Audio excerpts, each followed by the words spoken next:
Hey, what's happening? This is Real Talk with me, Nick, keeping you guys company all the way until 4 p.m. That's right. We're talking about a lot of pressing matters that is happening across the UK and especially right now around the world. So, one of the things that I'll be talking about today will be the Western countries. They're sanctioning China over rights abuses. Yeah, that's something that is happening in several Western countries. They've imposed sanctions on officials in China over rights and override abuses against the mostly Muslim Uyghur minority group. Yeah, that's something that is happening in China right now. So yeah, China has detained Uyghurs at camps in the northwest region of Xinjiang. So yeah, where there's been a lot of allegations. They're talking about torture and forced labor, sexual abuse. All of this has recently just emerged. So yeah, the sanctions have been introduced as a coordinated effort by the European Union, the UK, US, and Canada. So yeah, China has responded though. They've been firing back as well. They've been getting attacked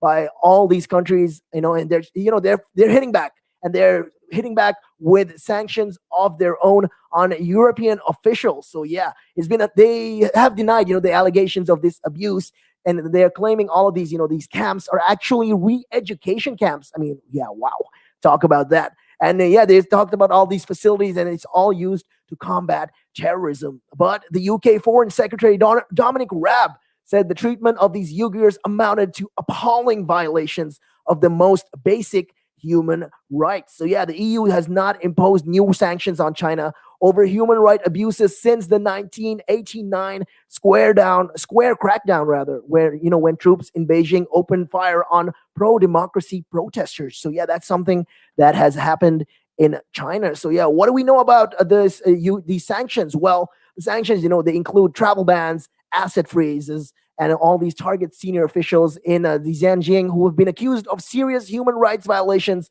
against Uyghur Muslims. So those who are targeted have been named though as Chen Migo, the director of the Xinjiang Public Security Bureau, the local police force. So yeah, that's one of them he's got these sanctions. The other one is Wang Minsheng, a member of the Xinjiang's Communist Party Standing Committee, who the EU says holds a key political position in charge of overseeing the detention of Uyghurs. So the other one is Wang Zhongjing, the party secretary of Xinjiang's Production and Construction Corps, or the XPCC for short, and a state-owned economic and paramilitary organization. And yeah, the other one is the former deputy Communist Party head in Xinjiang, Zhu Hailun, who is accused of having held a political key position in overseeing the running of these camps. So yeah, the Zhanjiang Production and Construction Corps Public Security Bureau, which is in charge of implementing XPCC policies on security matters,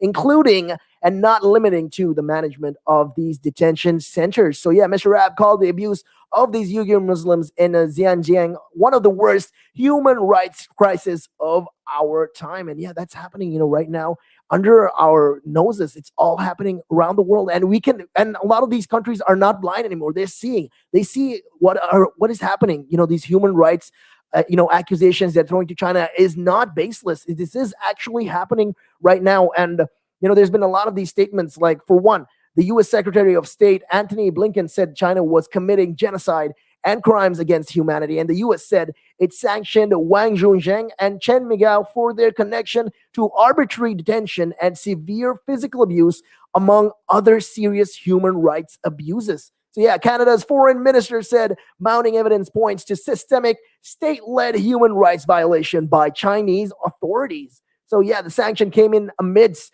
this increasing international scrutiny over China's treatment of these Uyghurs. So in case you guys are wondering, in case you're out of the loop and you're wondering what is China accused of, well, more than 1 million Uyghurs and other minorities, okay, they are estimated to be staying and detained in these camps in Xinjiang. So yeah, Xinjiang, it lies in the northwest of China and is the country's biggest region. So like Tibet, it is autonomous, okay? So it means in theory it has some power of self-governance, but in practice, both face major restrictions by the central government.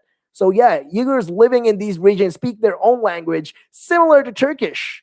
And, they see themselves closer to these Central Asian countries, like, in culture, in all of this. Ethically, they consider themselves closer to these Central Asian nations. So yeah, the Chinese government has been accused though of carrying out these forced sterilization of Uyghur women and separating children from their families. That is really terrible thing that is happening right now. And there's been a lot of testimony, actually, first-hand testimony of systemic rape, sexual abuse, and torture of detainees. And this was all, and this was all during an investigation. And one woman actually testified that women were removed from their cells every night, and they've been abused day in and day out. And a former guard at one of these camps who spoke on the condition of anonymity described torture and food deprivation of these inmates. So yeah, China has banned a lot of these media coverage in their country under the light of these Uyghur issues and the coronavirus. So the country initially denied the existence of these camps before they defended them. Wow. I mean, say first, at first, once you get caught red-handed with this, you're like, oh no, this is not what really happened. Wow, this is just terrible stuff by the Chinese government. And they say that they deem this necessary as a necessary means against terrorism, and they've denied allegations of human rights abuses. So how has China responded to these sanctions? Well, China on Monday said the sanctions initially announced by the EU were based on nothing but lies and disinformation. And it said it would sanction 10 people and 4 entities in Europe that severely harm China's sovereignty and interests and maliciously spread lies and disinformation in response. So, yeah, those affected by China's sanctions are barred from entering the country or doing business with it. So, yeah, German politician Reinhard Bütikofer, who chairs the European Parliament delegation to China, was amongst the most high-profile officials on China's list.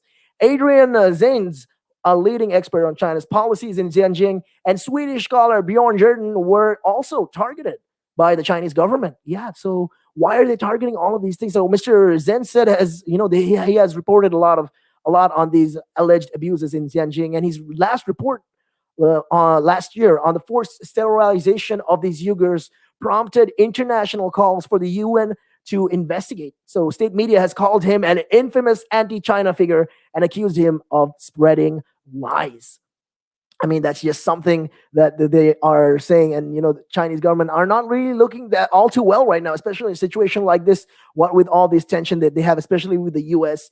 and with the UK as well, and now with this also, it's just getting even worse. The relationships between these countries are just worsening, and it's just aggravating. So yeah, the Dutch lawmaker Sjoerd Sjoerdsma, who was put on China's sanctions list, said the retaliatory measures rather prove that China is sensitive to pressure. And they say that, let this be an encouragement to all my European colleagues. Speak out, he wrote on Twitter. So yeah, this is something that they're talking about and they're trying to describe. And, it's just terrible what is happening in China. Because look, you got to think about it. There's 12 million Uyghurs, most of them are Muslim, living in this northwestern region, in the region of in China, in Xinjiang, and it's officially known as Xinjiang Autonomous Region, or the XUAR. So in short, the Uyghurs speak their own language. It's very similar, to Turkish, and they see themselves more closer to all of these, Central Asian nations,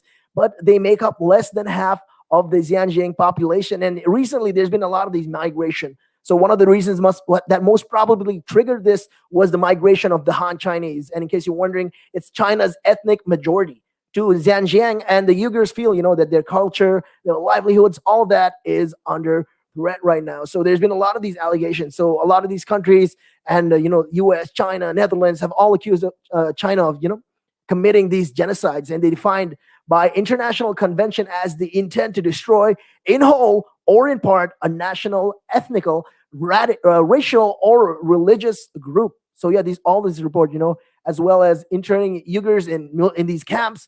China has been forcibly mass sterilizing all of these women to suppress the population, and they've been separating these Uyghur children from their families. And it's just, terrible, terrible news. And a lot of these countries right now are heading back to China. And, especially with this recent latest sanction that they've been imposing, I hope China, rethinks their strategies from here on forth, moving forward. I mean, this is just terrible news to be doing, especially in a time like this, the 21st century, for people to actually be doing something like this.